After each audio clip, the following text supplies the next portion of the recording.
अस्सलाम वालेकुम। पाक फ़ोन्स पे वेलकम। दोस्तों, सबसे ज़्यादा जो सिग्नल के रिलेटेड या नो सर्विस के रिलेटेड जो फ़ोन आ रहा है ना हमारे पास पाकिस्तान मार्केट में, वो है सैमसंग ग्रैंड प्राइम G530H ये एफ़। तो इसमें सिग्नल का फ़ॉल्ट क्यों आता है और इसको कैसे हल करना है, सॉफ्टवेयर और हार्डवेयर दोनों में मैं कोशिश करूँगा कि आपको कोई थोड़ी सी गाइडलाइन दे दी जाए कि ये असल में है क्या। तो चलिए स्टार्ट करते हैं। सबसे पहले तो फ़ोन को जो है ना खोल के हार्डवेयर का काम जो इसमें होता है उसमें चेक करते हैं, और साथ साथ आपको बताता जाऊंगा उसके बाद फिर सॉफ्टवेयर के जो है ना मतलब कि सॉफ्टवेयर को कैसे चेक करना है कि ये सॉफ्टवेयर में फ़ॉल्ट है या सॉफ्टवेयर के रिलेटेड फ़ॉल्ट है। तो इसके लिए फ़ोन को जो है ना खोलना पड़ेगा। पेज इसके पहले मैंने खोल के रखे हुए हैं और इसको कोशिश करते हैं कि यहाँ से स्टार्ट करें।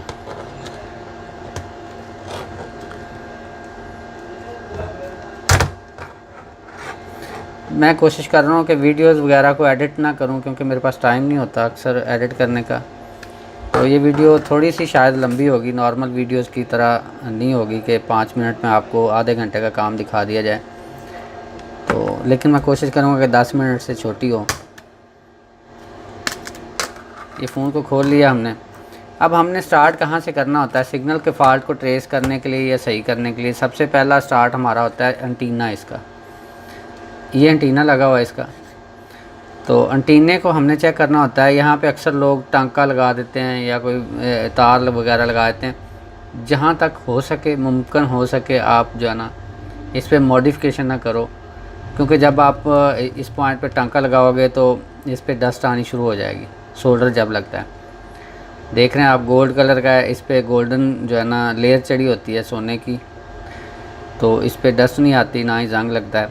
और दूसरी तरफ ये कार्बन का है। तो ये देख रहे हैं कि ये जो है ना उखड़ा पड़ा है एंटीना इसका।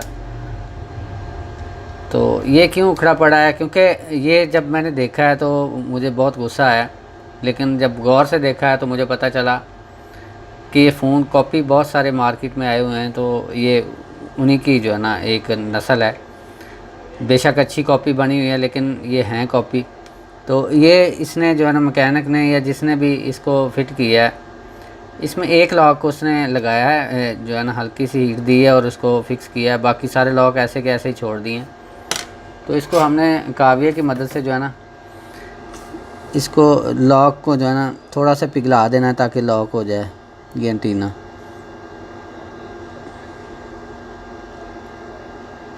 आप देखेंगे कि इसके बाद ये दबाया नहीं जा सकेगा।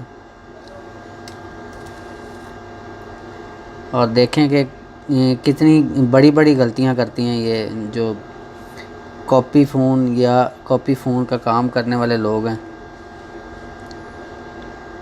कॉपी मैं इसलिए कह रहा हूँ कि मैं थोड़ी देर में साबित करूँगा कि ये फ़ोन कॉपी है, क्योंकि ये तो हो सकता है किसी ने केसिंग इसकी बदली हो तो उसकी गलती भी हो सकती है, लेकिन जब आप देखेंगे तो आपको पता चल जाएगा कि ये फ़ोन कॉपी है। अब वही एंटीना जो है ना दबाने से नहीं दबाया जाएगा क्योंकि ये लॉक हो गया हुआ है। तो यहाँ से स्टार्ट करना है हमने। इसके बाद हमने चले जाना है, ये कैपेसिटर्स वगैरह लगे होते हैं। अक्सर औक़ात इनमें मॉडिफिकेशन लोग कर देते हैं, लेकिन देख के आप दूसरे बोर्ड से ट्रेस कर सकते हैं। ये वायर जा रही है एक इसकी एंटीने की, इसको आप चेक कर लिया करें। ये कनेक्टर को आप शॉर्ट कर सकते हैं, इसको उतार के इसको आप शॉर्ट कर सकते हैं। उसके बाद यहाँ पे जो कैपेसिटर वगैरह लगे हुए हैं, इसके बाद इसको बोर्ड को जब निकालते हैं तो सबसे लास्ट पे जो सिग्नल के रिलेटेड जो चीज़ आती है वो आता है इसका बेसबैंड आईसी या इसका नेटवर्क कंट्रोलर, मतलब इसका जो पीए इसको कह लेते हैं हम, और पीएफ भी कुछ लोग कहते हैं। ये शील्ड के नीचे जो है ना ये शील्ड उतार दी, और ये इसका पीए और बाकी इसके सिग्नल के रिलेटेड जो चीज़ें लगी हुई हैं नेटवर्क को कंट्रोल करती हैं। और इसमें बेस बैंड आईसी कौन सा है ये मुझे थोड़ी सी मेहनत करनी पड़ेगी। मैंने इसकी जो है ना सर्विस मैनुअल पढ़ी नहीं कि कौन सा बेस बैंड आईसी के तौर पे यूज़ हुआ है।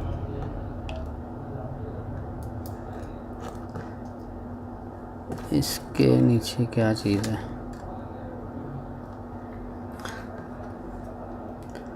तो ये वीडियो लंबी हो जाएगी इस सिलसिले में। ये इसका शायद पावर कंट्रोलर है, या इसका नंबर दे के गूगल कर सकते हैं आप। मैं इसको देखने की कोशिश करता हूँ कि क्या लिखा हुआ है। ये क्वालकॉम का है, PM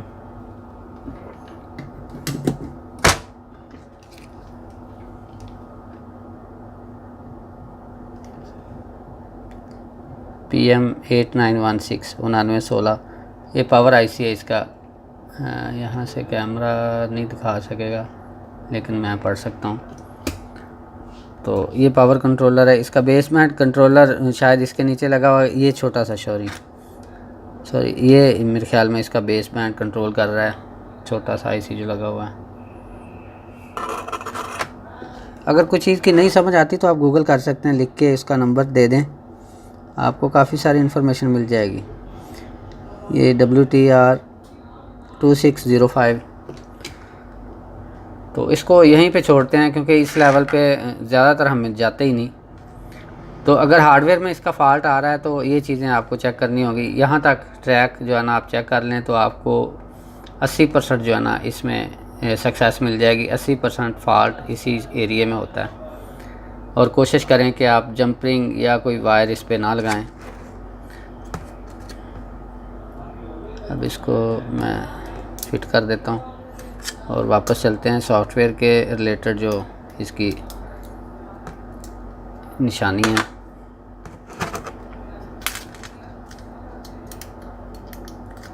इतनी देर में वीडियो को रोक रहा हूँ।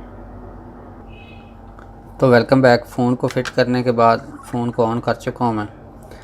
तो अब सॉफ्टवेयर में सबसे पहली चीज़ हमने चेक करनी होती है इसकी IMEI। आप डायलर ओपन करें *#06#। तो IMEI जब आप देखेंगे, बेशक इस पे सिग्नल आ रहे हैं लेकिन IMEI इसकी जो है ना ये फेक है। आप देख रहे हैं कि इस पे तकरीबन 7 ज़ीरो हैं, उसके बाद जो डिजिट दिए हुए हैं। तो ये फ़ेक IMEI जो इसमें है, और ये पॉसिबल ही नहीं कि कोई ब्रांड फ़ोन बनाए और ये फ़ेक IMEI हो। तो एक इसकी सबसे बड़ी निशानी ये है, कुछ पे IMEI फ़ेक होती है लेकिन वो होते पूरे डिजिट हैं। आप उनको जो है ना अगर पाकिस्तान में रहते हैं तो आप एप्लीकेशन है PTA की, आप प्ले स्टोर से डाउनलोड कर सकते हैं। डिवाइस वेरिफिकेशन सिस्टम उसका नाम है। तो आप प्ले स्टोर से डाउनलोड कर सकते हैं। अगर नहीं मिलता तो मैं आपको लिंक जो है ना डिस्क्रिप्शन में छोड़ दूँगा।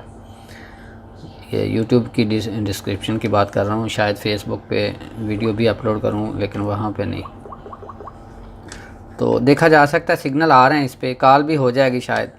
लेकिन ये है कि ये इसका IMEI फ़ेक है और ये इस टेक्निक से रखा गया फ़ेक इसको कि इसके पहले वाले डिजिट ज़ीरो कर दिए हैं। अब जितनी देर तक PTA को पता चलेगा उतनी देर तक तकरीबन 1 साल फ़ोन चल चुका होगा।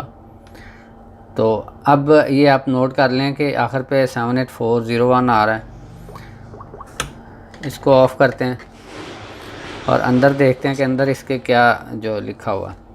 अक्सर औक़ात मैकेनिक हज़रात जो है ना वो सर्टिफिकेट्स वगैरह एक फ़ोन से कॉपी करके दूसरे फ़ोन में डाल देते हैं, तो IMEI चेंज हो जाती है। ये भी इलीगल है और इसकी आपको जो है ना हो सकता है कि सज़ा भी हो जाए अगर किसी को पता चलता है, इंटेलिजेंस जो एजेंसी को। ये भी देखा जा सकता है कि यहाँ पे भी सेम IMEI लिखी हुई है जो स्क्रीन पे आ रही थी।